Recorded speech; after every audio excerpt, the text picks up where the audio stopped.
Áudio do livro Quem tem ouvidos, ouça. Lições de Pérgamo e Tiatira em Apocalipse. Autor Pedro Dong.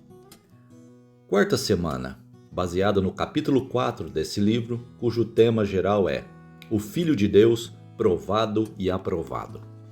Porção para ler com oração nesta terça-feira. Colossenses capítulo 2, versículo 23. Subtítulo: O surgimento e crescimento do monasticismo e do ascetismo. Entre o final da época da igreja em Pérgamo e o início da igreja em Tiatira, a influência do monasticismo, que de maneira geral é a prática de renunciar os desejos e aspirações comuns dos homens em favor de uma prática religiosa, era bastante presente na igreja. Historicamente, a época da igreja em Tiatira também ficou conhecida como a Era das Trevas. Ainda na época da igreja em Pérgamo, começaram a surgir e espalhar-se as primeiras tendências ascéticas. Mas o que é tendência ascética? É o que Paulo chama de rigor ascético em sua carta aos Colossenses, no capítulo 2, versículo 23. Na prática, o ascetismo está relacionado com o rigor, a vigilância e a privação do corpo de certos prazeres a fim de não cair em pecado. Abaixo segue alguns fragmentos escritos por Andrew Miller a respeito da origem disso tudo. Por volta de 251 d.C., na violência da perseguição do reinado de Décio, muitos cristãos fugiram em exílio voluntário. Entre eles estava um jovem chamado Paulo de Alexandria, que fez sua morada no deserto de Tebas, no Alto Egito. Pouco a pouco, ele se tornou amante do modo de vida que adotara por necessidade e é conhecido como o primeiro eremita cristão, embora sem fama ou influência da época. Em outro texto, Andrew Miller fala sobre Antônio, ou como também era conhecido, Antão. Ele é considerado o pai do monasticismo. Abre aspas, nasceu em Cooma, no Baixo Egito, perto de Hierápolis Magna, por volta do ano 251 d.C. Fecha aspas. Note que é na mesma época em que Paulo de Alexandria se refugiou em um lugar deserto e passou a viver como o primeiro eremita cristão. Miller prossegue, abre aspas, na infância e juventude, conta-se que ele era contemplativo, sério e com tendência ao isolamento. Ele manifestava pouco interesse pelo saber mundano, mas desejava intensamente o conhecimento das coisas divinas. Antes de completar 19 anos, perdeu seus pais e recebeu uma considerável propriedade. Certo dia, em uma reunião da igreja, foi lida a passagem do evangelho que falava sobre o jovem rico.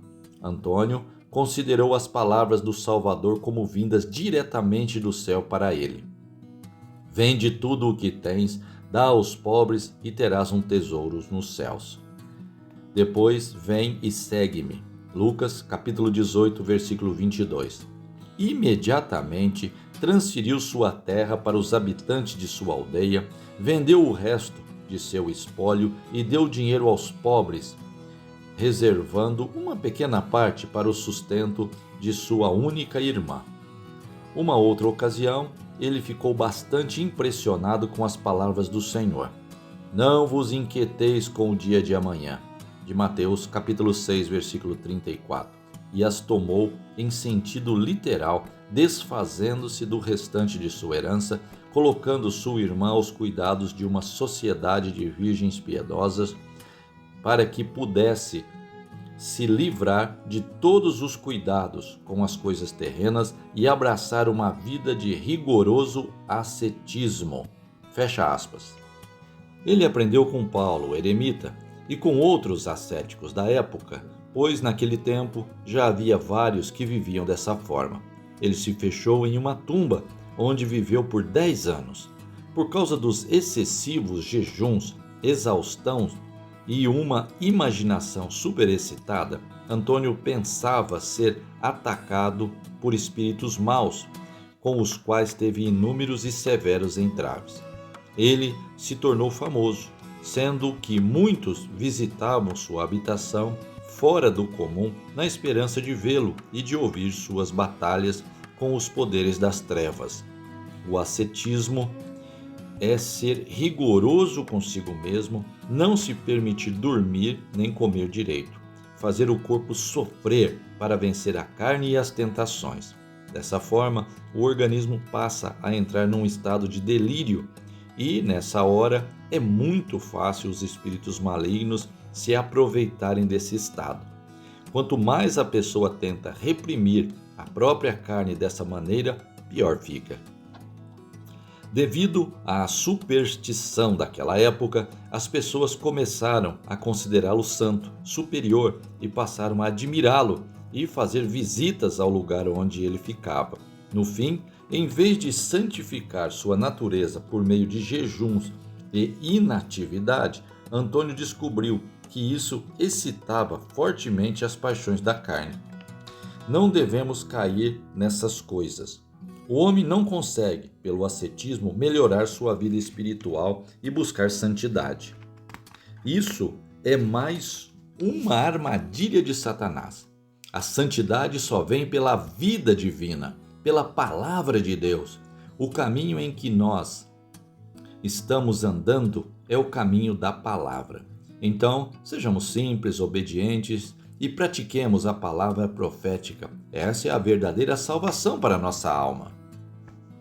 Andrew Miller disse, abre aspas, jamais estaremos seguros a menos que nos movamos sobre as linhas retas da verdade de Deus. O sistema que esse homem introduziu em seus falsos delírios de perfeição na carne, ao longo do tempo se tornou um canteiro de devassidão e vícios. Isso continuou por mais de 1000 anos.